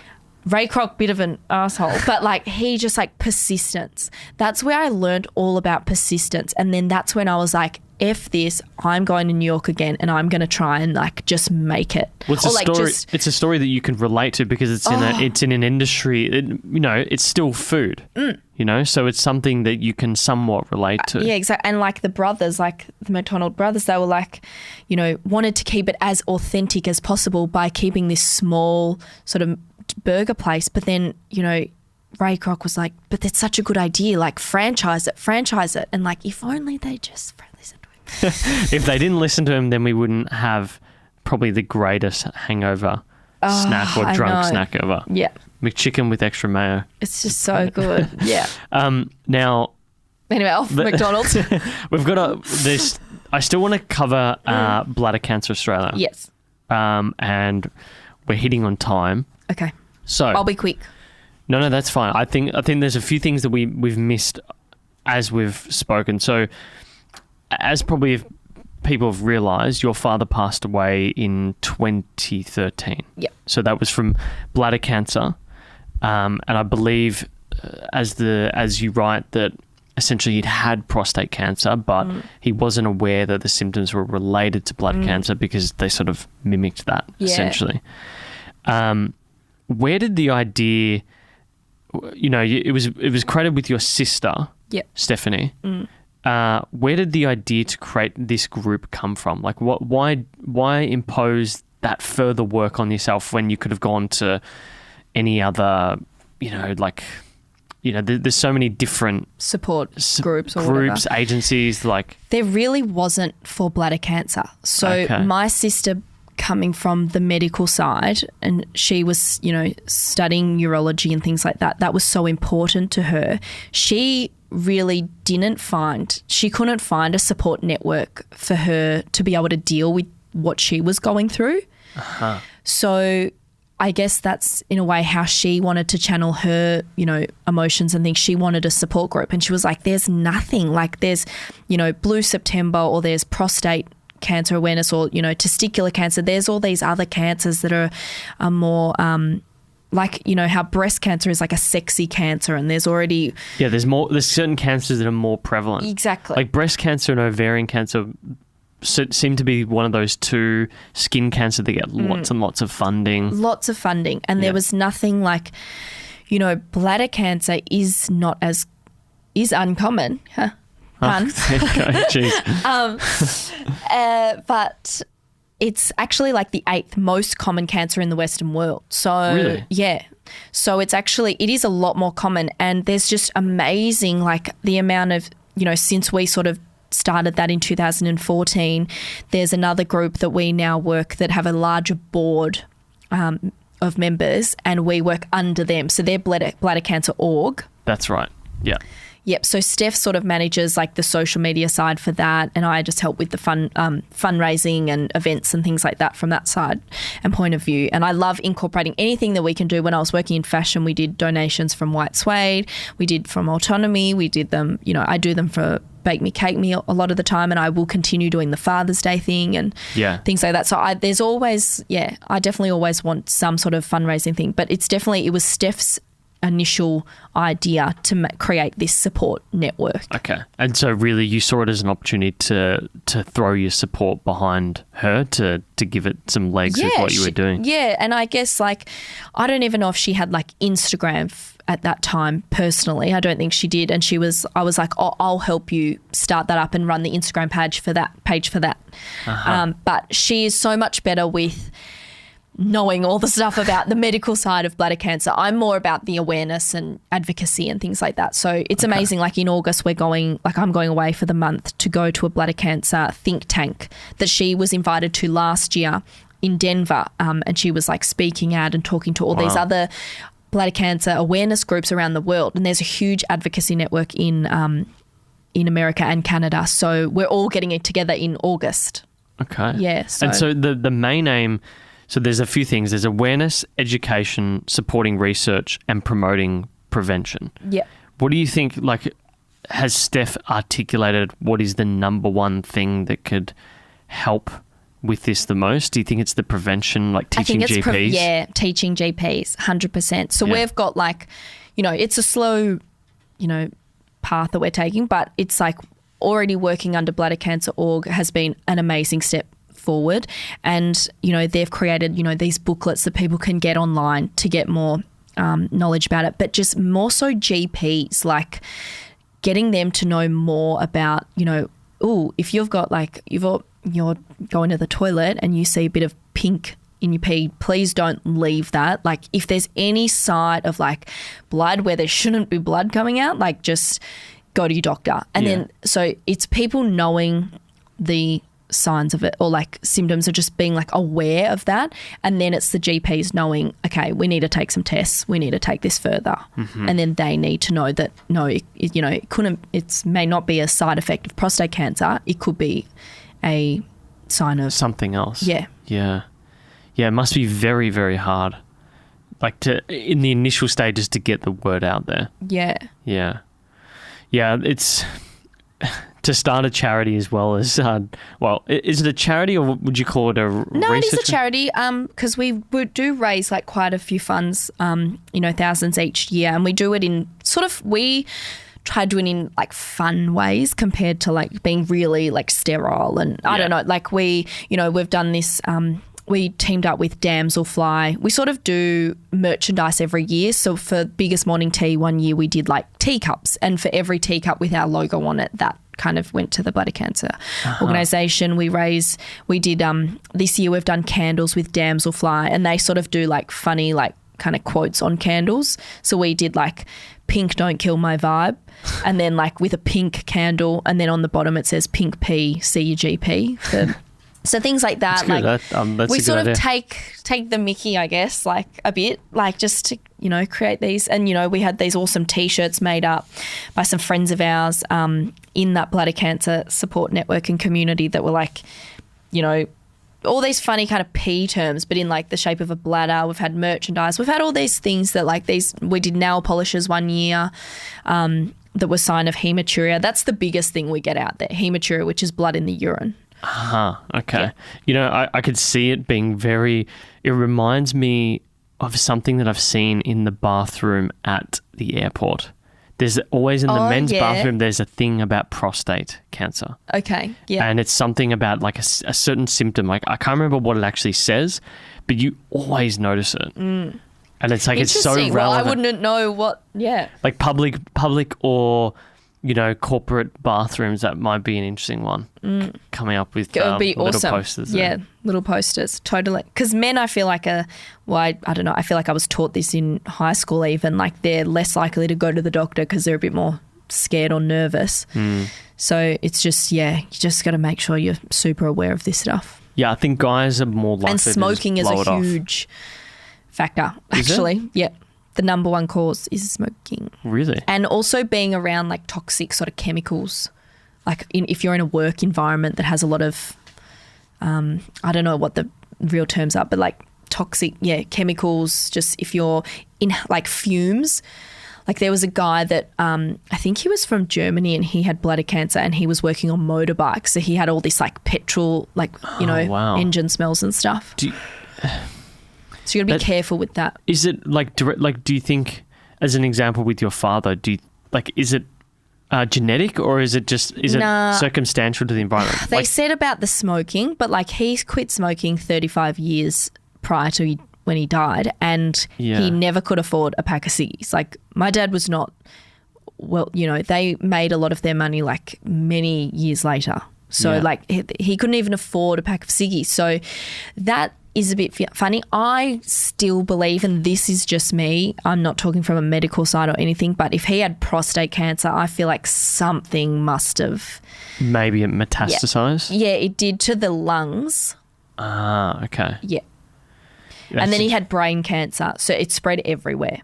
Wow. Yeah, so that was in like the last like 6 months, but then it really spread to everywhere in the last like, I don't know, month. It was honestly like one time he went for a PET scan, it was just localized, and then the next one it was like lit up like a Christmas tree. Yeah. Yeah, it's very, very hard to know what the actual correlation is without them saying we think it's generally this or that. I can't really say. That's just my viewpoint, and I'm not medical, so I can't really. So like my grandfather smoked a pack a day for years, but then he quit like 40 years before he died. He had emphysema or some sort of lung disease or cancer or some, he could not breathe essentially. But they can't tell you what it was, but we actually think it was related to him working on blackwood. He was a carpenter, and blackwood puts out like a certain type of really low particle dust. And he only worked on blackwood for like 15 years without any protection equipment or anything. Classic old guy. Just doesn't put anything on. No gloves, no mask, nothing. So he's breathing it in all the time. And it's one and then of those also things. I think it's a bit of a luck of the draw. Like my grandpa, mum's dad, was an alcoholic, and he drowned in the Maribyrnong River. Whoa. Stumbling home. Wow. But after they tested like his liver, it was like 100% fine. Like he was a full-blown alcoholic. Wow. And he was like absolutely fine. Maybe like he just died from not being able to swim. Oh. Like, he just drowned from not being able to swim. Wow. Yeah. That's so fascinating. How Eastern European of him to be hitting the booze hard. Yeah. That generation, Lauren's grandparents certainly liked to drink. Yeah. Yeah. Definitely Michael as well. Definitely me. Now, I want to jump into some sort of rapid fire questions to finish off. Okay. I asked you before we started recording about what your day looks like. I normally ask what people's morning routine, evening routine looks like, but I'm really interested to what's a day in the life of you look like? Okay. A day in the life is get up at about, 6. I don't get up too early, so 6:30, 7 o'clock. Jump in the shower, put moisturiser on, put my clothes on, out the door. I don't really eat breakfast. Okay. I go straight to work. So at the moment I'm living in Richmond, and then I go to work, which is like a 5-minute drive. So as soon as I get to work, I just go straight to the kitchen. Right now I'm getting onto like a calendar plan. So say for today, I went straight to, I'd already had my dough prepped. So I get the dough out of the fridge and I just roll. I just roll dough and I punched out cookies and I just put them in the oven, and like for 2-3 hours straight, I just make cookies, like bases. Wow.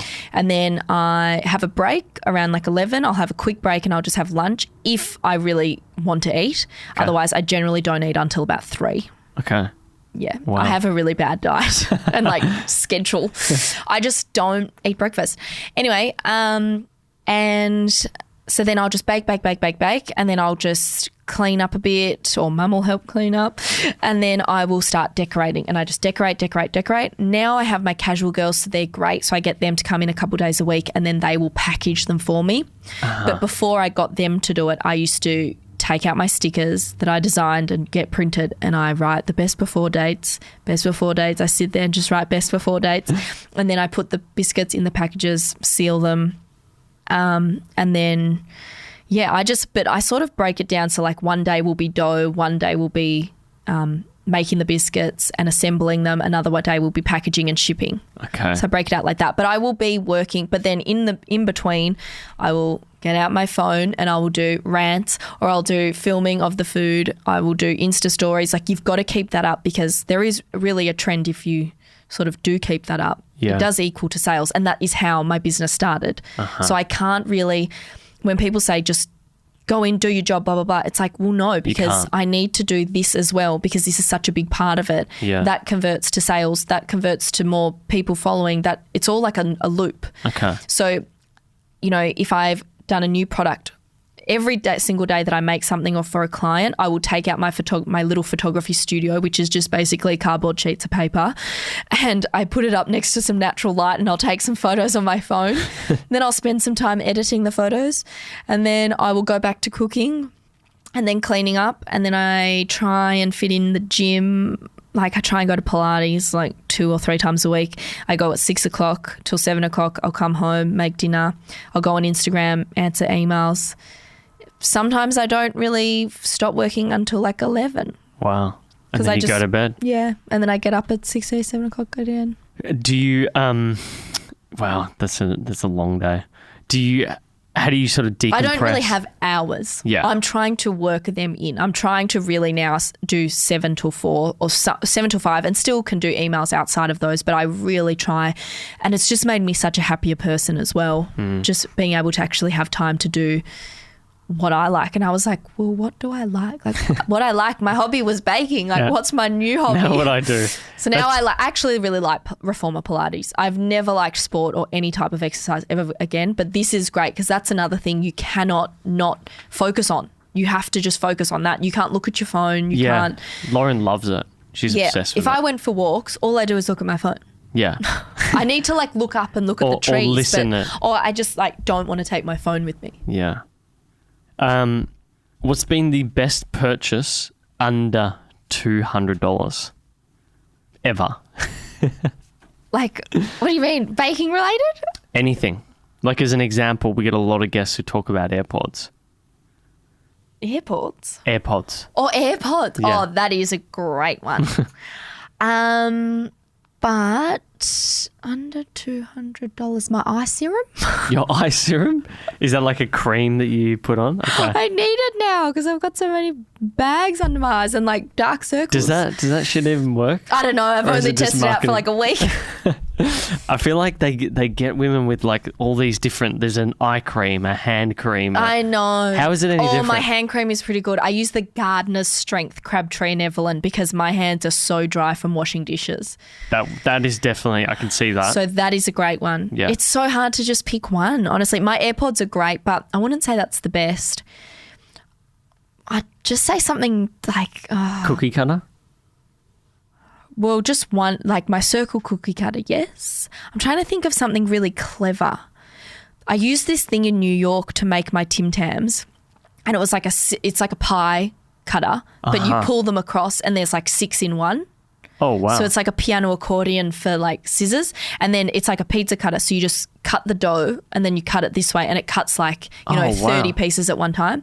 Funnily enough, I found that not good because I couldn't get them precise. So I just cut every single Tim Tam with one cookie cutter. Jesus. I want someone to invent a giant cookie cutter that might be like 20 centimetres by 10 centimetres or something. Maybe I can get it made. Maybe this should be my next invention. This is what you should do.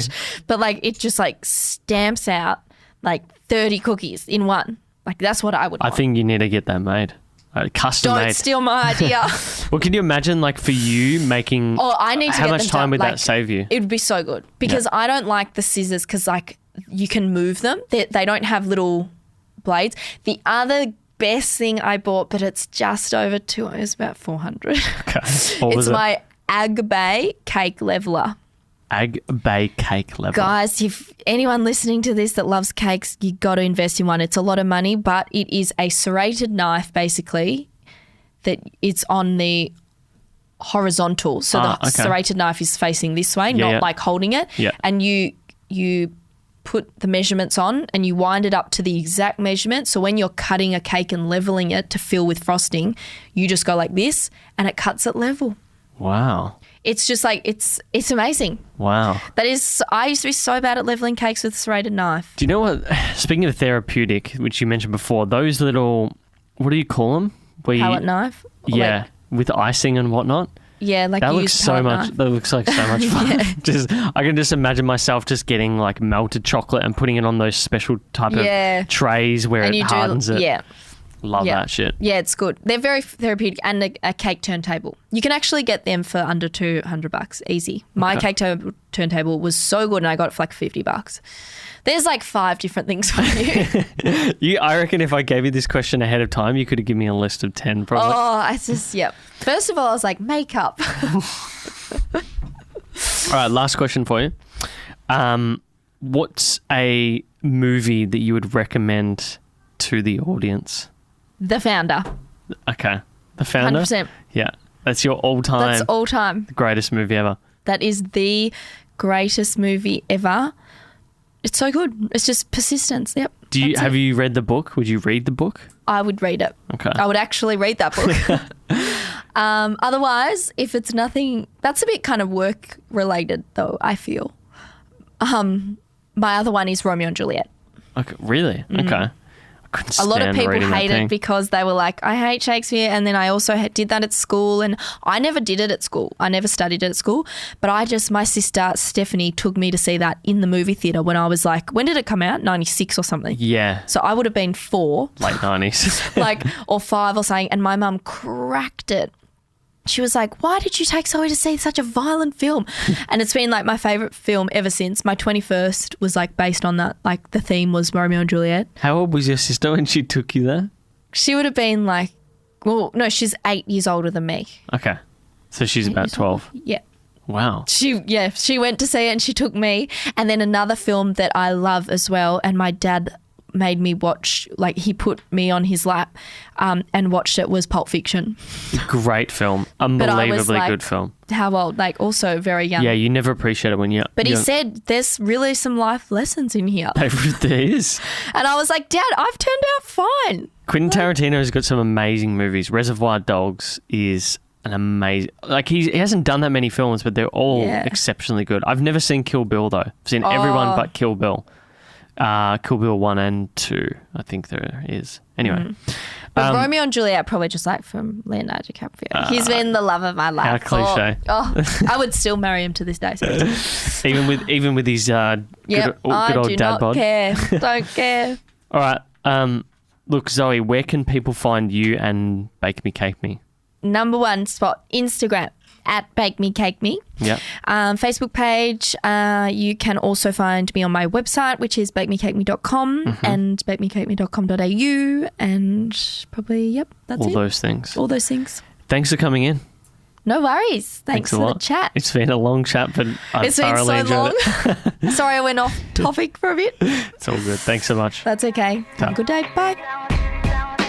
Thank you for making it to the end. Before you run off, subscribe if you enjoyed this episode, or do leave us a rating. For Instagram, go follow us on @uncommon_podcast. For YouTube, search Uncommon Podcast, and don't forget to subscribe if you're watching this video. Also give us a like or leave a comment on what you thought about the episode. But until next time, thanks so much for listening.